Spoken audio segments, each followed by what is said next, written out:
Dios le bendiga a todos, su hermana Flérida Santa de Lora. Me toca hablar sobre la segunda parte del tema la iglesia medieval, que corresponde al cuarto periodo. Y para iniciar con mi exposición, quiero hablarles sobre la separación de las iglesias latinas y griegas. La separación de las iglesias latinas y griegas se da formalmente durante el siglo XI, pero en la práctica esto ya se había efectuado anteriormente. Durante 100 años, la relación formal entre papas y patriarcas se caracterizó por la lucha. Fue en el año 1054 después de Cristo cuando el mensajero del Papa colocó sobre el altar de Santa Sofía en Constantinopla el decreto de excomunión. Basado en esto, también el patriarca en turno expidió su decreto de excomunión a Roma y a las iglesias que se mantenían sometidas al Papa. Desde entonces, las iglesias latinas y griegas se mantuvieron separadas, no reconociendo la una la existencia eclesiástica de la otra.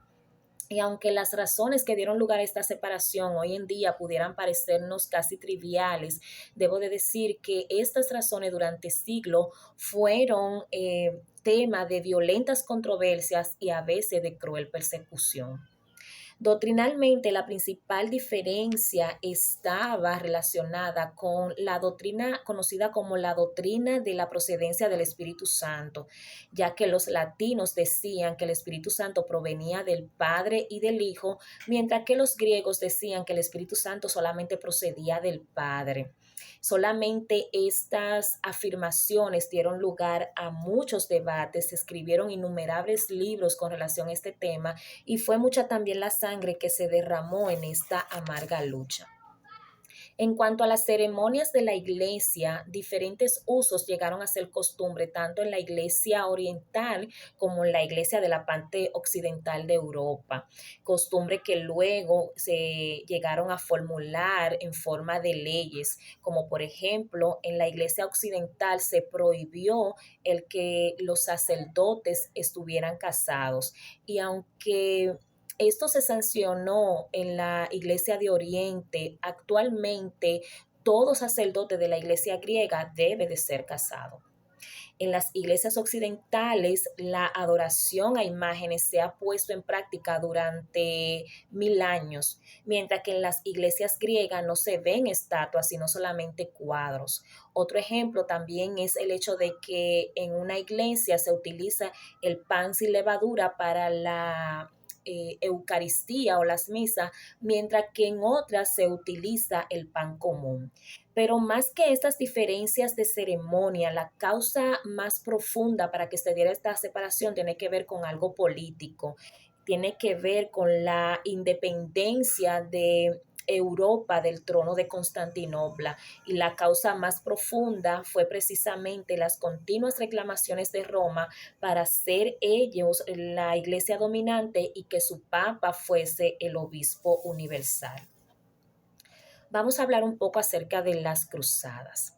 Otro gran movimiento que se da durante la Edad Media bajo la inspiración y el mandato de la Iglesia son las llamadas cruzadas. Las cruzadas comenzaron durante el siglo XI y se extendieron por más de 300 años. Durante el siglo IV en adelante hasta el tiempo actual, multitudes realizan peregrinaciones hasta Tierra Santa, pero fue alrededor del año 1000 después de Cristo cuando estas peregrinaciones aumentaron de forma considerable, porque precisamente en este tiempo ya se esperaba el fin del mundo y la venida de Cristo. Al principio, los gobernantes musulmanes de Palestina favorecían a las cruzadas, pero luego estas fueron objeto de opresión, de robo y en algunas ocasiones de muerte.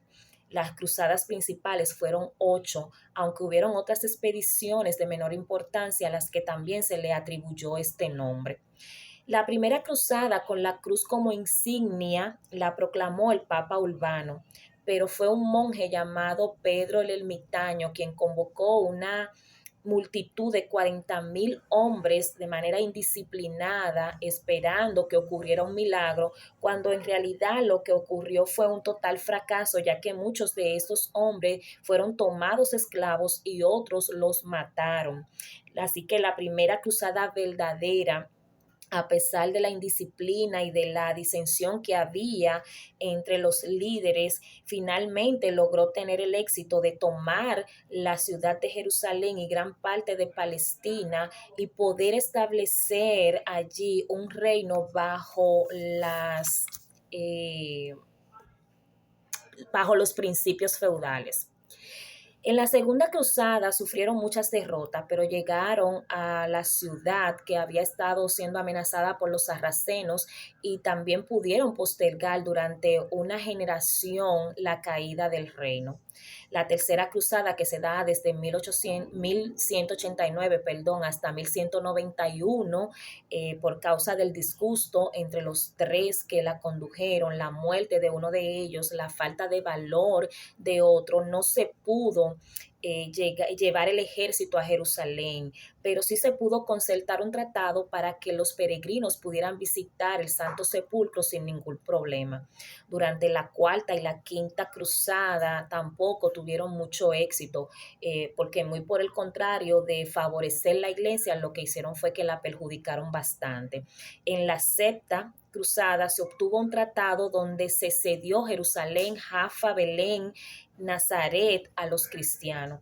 En la Séptima Cruzada, aunque al principio se tuvo éxito, los musulmanes apresaron y derrotaron a quienes la comandaban.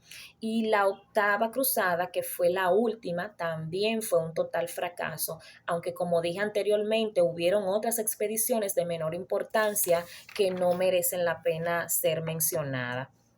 Uno de los resultados o entre los resultados que tuvieron la cruzada está el mejor conocimiento de las ciudades entre sí, además de que también las cruzadas dieron un gran impulso al comercio y el poder eclesiástico aumentó grandemente por las cruzadas.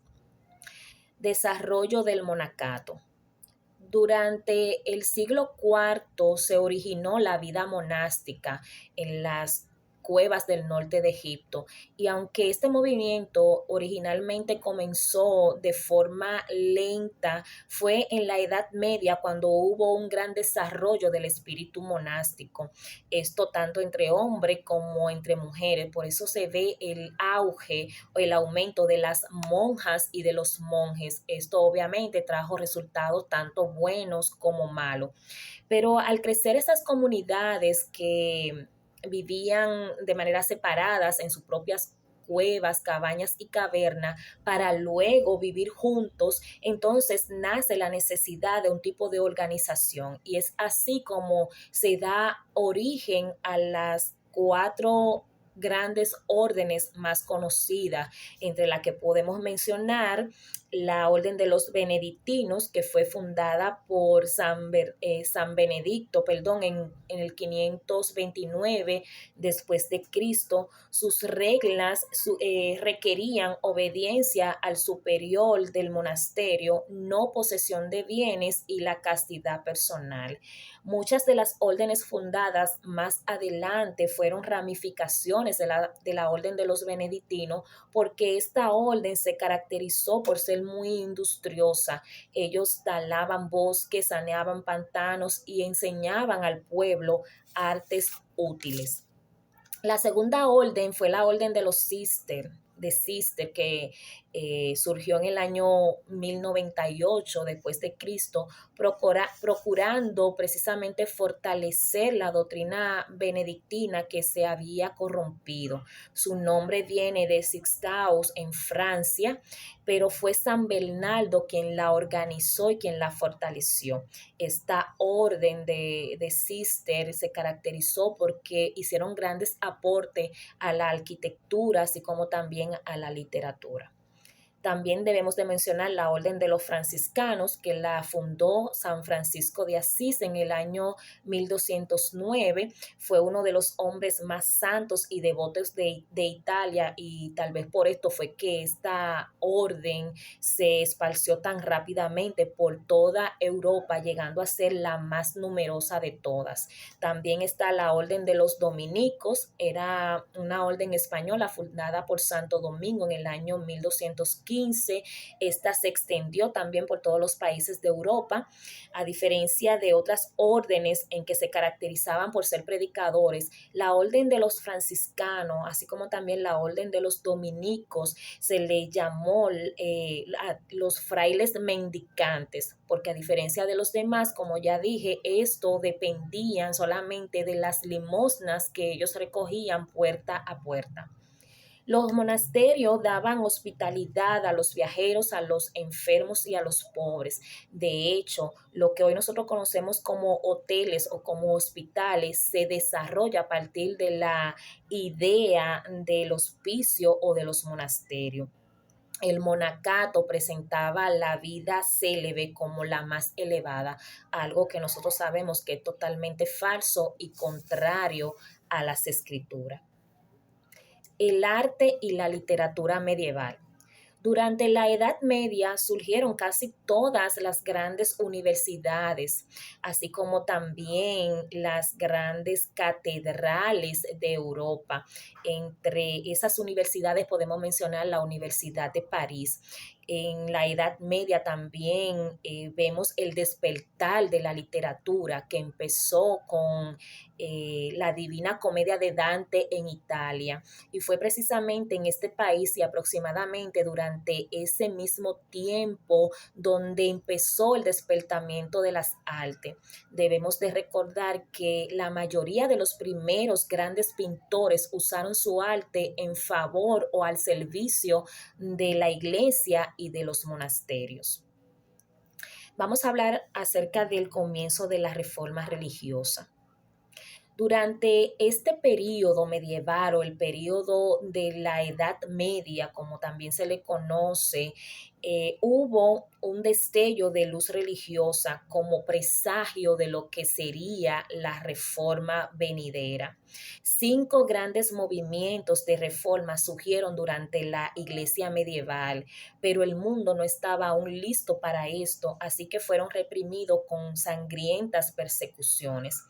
Como precursores de esos 5 movimientos, podemos citar a los puritanos al sur de Francia en el año 1170, quienes repudiaban la autoridad de la tradición y se oponían tajantemente a lo que era la doctrina del purgatorio y a las adoraciones a imágenes. También estaban los valdenses, que surgieron más o menos al mismo tiempo con Pedro Baldo, quien estableció una orden de evangelista que, aunque ganaron muchos seguidores, fueron cruelmente perseguidos. Aún así, todavía en la actualidad ellos pues constituyen una parte del pequeño grupo de protestantes en Italia. También debemos de mencionar a Juan Wycliffe, quien empezó el movimiento en Inglaterra en favor de la liberación del poder romano. Escribió en contra de las doctrinas de la transustanciación. Fue perseguido igual que sus seguidores, pero preparó el camino para la reforma. Juan Hus en Bohemia fue un lector de los escritos de Wycliffe, también predicó sus doctrinas, especialmente predicó acerca de la liberación del poder papal. Al igual que Jerónimo Savonarola, fue excomulgado, apresado y condenado, con la diferencia de que Savonarola también fue quemado en la hoguera y expuesto en la plaza de Florencia. Esto solamente a 19 años de que Martín Lutero clavara su 95 tesis. La caída de Constantinopla. Los historiadores fijan la caída de Constantinopla en el año 1453, siendo esta la división entre la etapa medieval y los tiempos modernos. Con esta caída entonces termina lo que es el imperio de la iglesia medieval. Eruditos y líderes.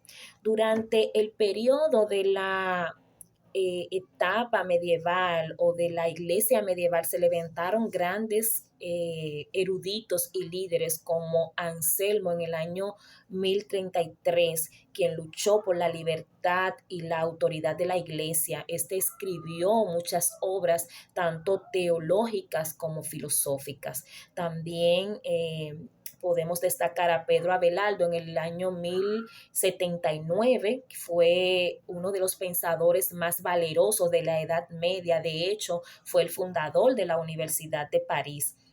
Bernardo de Caraval en el año 1091. A los miembros de la orden que Bernardo de Caraval dirigía se le conocía como los bernardinos, perdón.